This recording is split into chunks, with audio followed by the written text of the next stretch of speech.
The Galactic Council had made their decision with cold efficiency. 2 million human refugees, survivors of Earth's orbital collapse, were deemed too resource-intensive for resettlement on established worlds.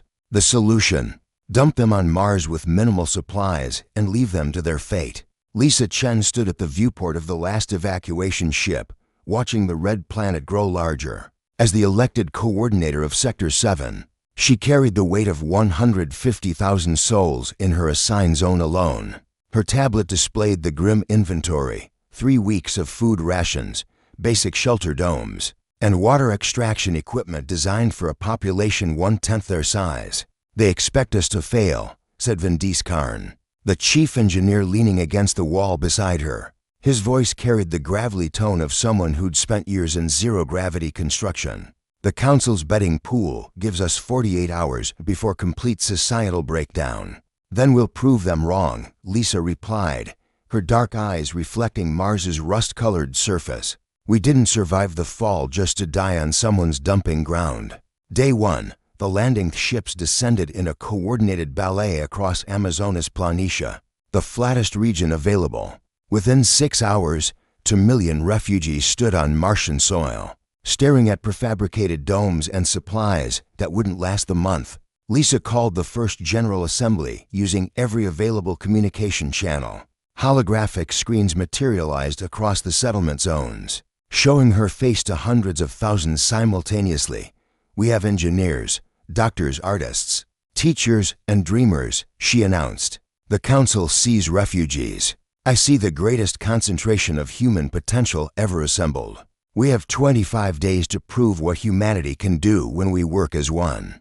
Vindis took the virtual stage next, projecting schematics into the air. "Mars has everything we need, we just need to take it. Water ice beneath our feet, carbon dioxide in the atmosphere, iron oxide everywhere you look. We're not refugees. We're colonists." Days 2 to 5, the Foundation's transformation began with brutal efficiency. Vindis organized the engineers into specialized teams. Atmospheric processors went online, converting CO2 into breathable oxygen. Subsurface drilling rigs, assembled from cannibalized ship parts, struck ice deposits within 36 hours. Lisa coordinated the social infrastructure. Schools operated in the mornings, construction crews in the afternoons. Everyone worked, everyone contributed. A 7-year-old girl designed the irrigation system's branching pattern. After studying Martian terrain maps, a retired astrophysicist led the team calculating optimal solar panel positioning. The Galactic Council's observers watched with growing unease. Days 6 to 10, the acceleration Vindis stood in the central hub, his hands covered in red dust, explaining the breakthrough to Lisa. "We cracked it. Martian regolith contains everything we need for concrete stronger than Earth's. When processed correctly, we can build, not just survive." Construction exploded across the plains. 3D printers, modified to use Martian materials, ran 24 hours a day. Transparent aluminum domes technology the Council thought humans too primitive to master began rising across the landscape. Underground chambers, protected from radiation, housed hydroponic farms where Earth crops grew under lead suns. Lisa walked through the first completed residential sector on day 9. Children played in pressurized courtyards. Families gathered for meals in communal halls, decorated with murals painted by survivors turned artists. It didn't just function, it thrived. "The Council's observers are requesting immediate evacuation," Vindis reported, grinning. "They're calling it unprecedented adaptive capability. Tell them we're busy," Lisa said. Days 11 to 15, the innovation breakthrough came from an unexpected source. Dr. Sarah Okonkwo, a botanist who'd lost everything in the fall, presented her research to the Agricultural Committee. She genetically modified wheat to thrive in Martian soil, absorbing and neutralizing perchlorates while growing faster than Earth varieties. "We won't just survive on Mars," she announced. "We'll export food to the galaxy."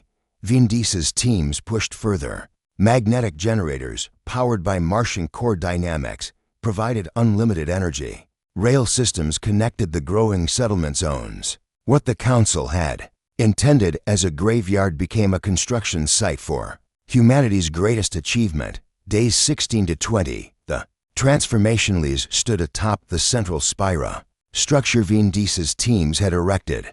In just for days and looked across the transformed landscape, where red dust had dominated, green domes now dotted the plains like emeralds. Atmospheric processors had created a thin but growing oxygen layer in the immediate settlement zones. The population had organized into a direct democracy, voting on major decisions through quantum encrypted networks.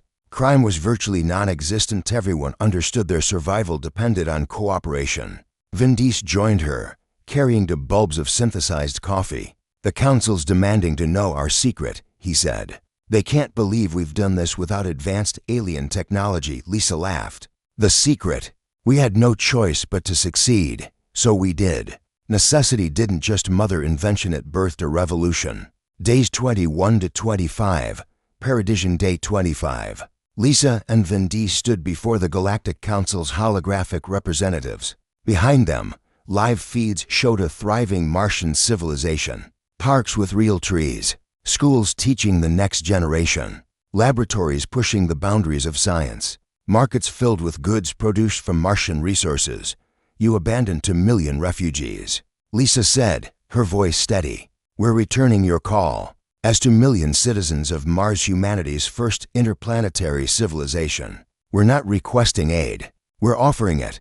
Vin Diesel activated the economic projections. "Our production capacity will exceed Council baseline standards within 60 days. We're prepared to negotiate trade agreements for food, technology, and construction expertise." The Council representatives sat in stunned silence. "How?" Finally came the question from the Zicarian delegate. Lisa smiled. "You saw refugees who needed saving. We saw humans who needed purpose. You gave us a dead planet and expected failure. We saw opportunity and built paradise." The transmission ended.